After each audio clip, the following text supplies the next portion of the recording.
You may approach the podium, Mr. Funderburg. Thank you. I feel like Sisyphus sometimes.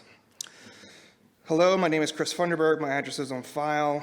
I have two things I want to address tonight. First, Mikkel Lewis, chairwoman of the Safe Schools Advisory Committee, slandered me last week. As a member of that council, she was representing PWCS. Not removing her for office would show that you're not serious about being a good example to students. Second, the meteoric rise of the number of youth identifying as trans is undeniable. In the US, it has increased 4 times in just a few years. In the UK, it has increased 4,000% in a decade. Why is this worrying? It's worrying because the rate of suicide attempts among the trans youth population is twice the rate of the rest of the population. Some might say, this is why we must affirm gender identity choices. But that is a self-licking ice cream cone. Affirming gender identity children, let alone adolescents, will set them up to make choices that they can't come back from. Taking hormones or having gender-affirming surgery will cause permanent changes. I and many others believe that what we are seeing is rapid onset gender dysphoria, ROGD. It's a form of social contagion, like TikTok challenges or everybody wanting the latest pair of Air Jordans.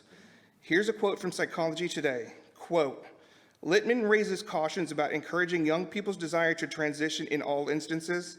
From the cases reviewed in her study, she concluded that what she terms rapid onset gender dysphoria appears to be a novel condition that emerges from cohort and contagion effects and novel social pressures.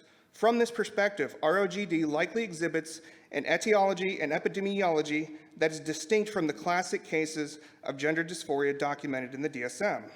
Littman hypothesizes that ROGD can be cast as a maladaptive coping mechanism for other underlying mental health issues such as trauma or social maladjustment, but also for other exceptional traits like high IQ and giftedness.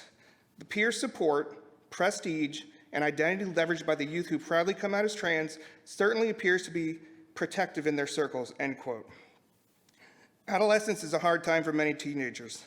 They don't feel comfortable in their skin or they have other mental health issues, but see the pedestal that trans kids are put on and try it out. They get all the attention and affirmation they were seeking and unable to previously find. They become convinced that they are trans by peers and teachers, and to be truly happy, they must be their authentic self. To put it succinctly, we are creating trans youth who then go on to get affirmation surgery and take hormones. When this doesn't address the underlying mental health issues, or they realize that they aren't trans and have destroyed their body, they're in an even worse place. We can strive to prevent bullying of everybody, LGBT or straight, without pushing an ideology on children that is going to boomerang with devastating consequences. We can help the exceedingly rare trans kids without creating a time bomb. Thank you. Thank you. Aubrey